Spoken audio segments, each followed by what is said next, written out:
और वहीं इसी बीच सीधे आपको ले चलते हैं पश्चिमी बंगाल के सिलीगुड़ी, जहां पर मारवाड़ी समाज से संवाद कर रहे हैं राजस्थान सीएम भजनलाल शर्मा। भारतीय जनता पार्टी के प्रत्याशी और हमारे विधायक भाई डॉक्टर शंकर घोष जी,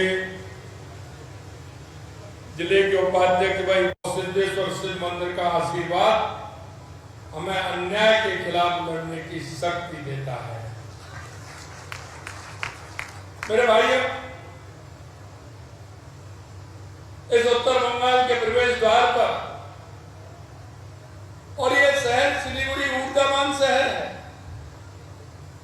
यहां पर मेरे राजस्थानी भाई बहनों के बीच आकर मुझे गर्व की अनुभूति हुई है।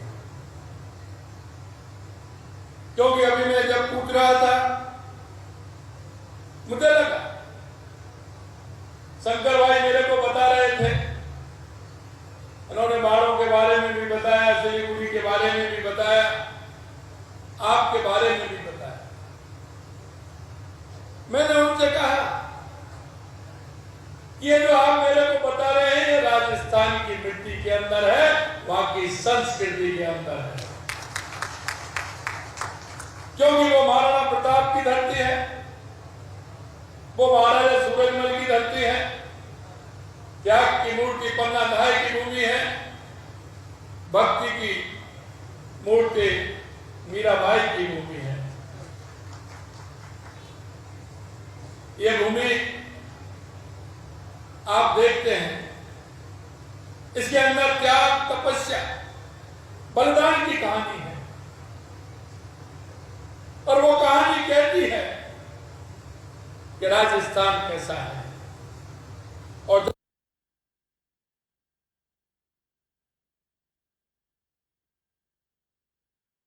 मातृभूमि का भी ध्यान रखते हैं, हमारा दायित्व बनता है कि जहां हमारी कर्म भूमि हो गई, हमारा व्यापार, हमारा उद्योग हम यहां रहने लग गए, वहां का भी आपको सोचना है।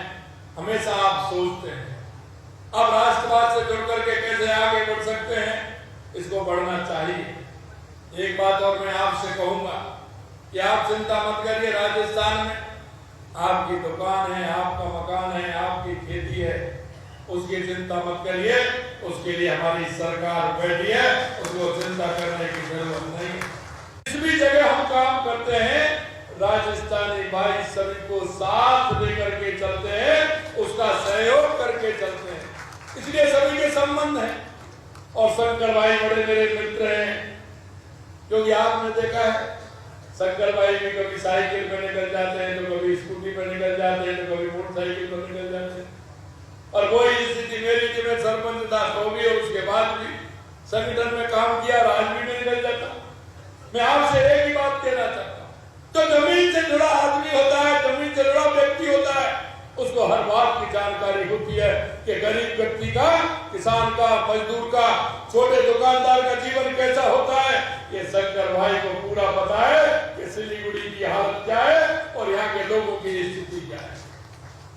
इसलिए मैं आपसे कहना चाहता हूँ, सिलीगुड़ी में तो आप जिताएंगे, शंकर भाई को ज्यादा से ज्यादा वोटों से जिताएंगे, लेकिन पश्चिम बंगाल के अंदर देश के सबसे प्रधानमंत्री नरेंद्र मोदी जी के नेतृत्व में डबल इंजन की सरकार द्वारा ऐतिहासिक विकास होना चाहिए।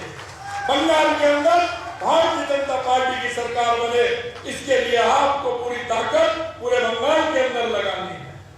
मेरे भाइयों, हम सब जानते हैं कि बंगाल वो बंगाल है जिसने आजादी की लड़ाई में बढ़ चढ़ के हिस्सा लिया था, जिन्होंने राष्ट्र के लिए सर्वोपरि माना था। मैं आपसे कहना चाहता हूं, आजादी के बाद जब जम्मू कश्मीर नेहरू जी ने धारा 370 लगाई थी, तो हमारे डॉक्टर श्यामा प्रसाद मुखर्जी बंगाल के थे। अगर उनके मन में यह होता मैं तो बंगाल के रहने वाला, कश्मीर से क्या लेना, लेकिन उन्होंने कहा था कि कश्मीर में मैं जाऊंगा, झंडा फहराऊंगा, कश्मीर भारत का अंग है।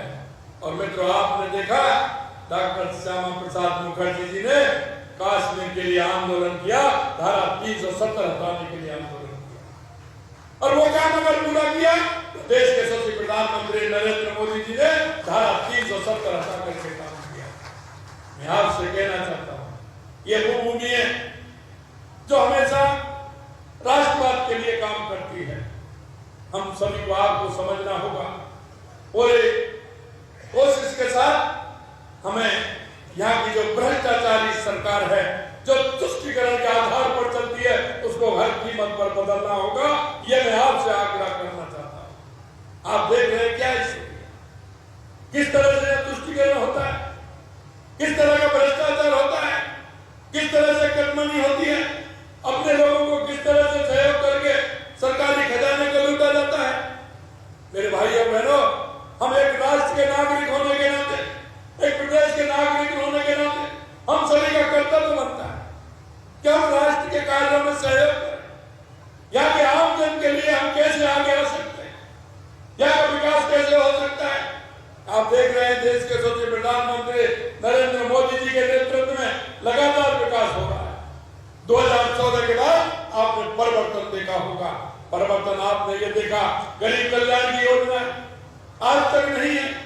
मैं माता बहनों से कहना चाहता हूं,